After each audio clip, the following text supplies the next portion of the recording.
Somebody over at Games Workshop, or somebody went to Games Workshop, said that since we have a Diablo-esque Warhammer 40,000 game, we need one for Warhammer proper. And thus, Warhammer, Chaosbane was born. With 4 classes to choose from, villains summoning chaos demons, a top-down isometric view, and various hack-and-slash skills to learn, upgrade, and organize, you can't help but compare this game to Diablo 3.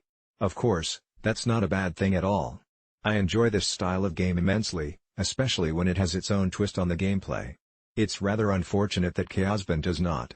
All your buebos are belong to us players don't have to know anything about the Warhammer Fantasy, not Age of Sigmar, universe before playing, which is definitely a perk.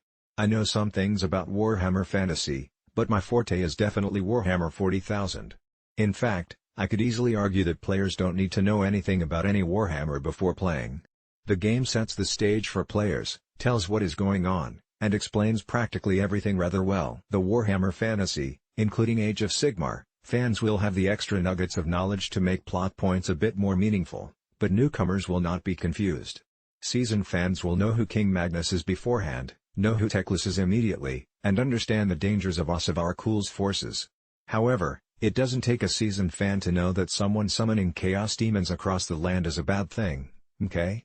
Diablo 3 was virtually the same for many PlayStation players. They might not have played the earlier installments on PC, but it doesn't take a genius to see that summoning a greater evil is pretty bad. Similarly to Diablo 3, Chaosbane has players running through the gamut of chaos gods and their minions. First up is a sect of Nurgle worshippers, because let's just get through the most disgusting god first. I think my favorite line in this whole section was regarding the shock of finding a Nurgle cult in the sewers. That's pretty much exactly where I'd expect a Nurgle cult to meet. Nurgle is the god of pestilence and disease. Is there a better place for disease than the sewers of a large city? I didn't think so. That one poor line only highlighted Chaosbane's most egregious flaw, unbelievably bad voice acting.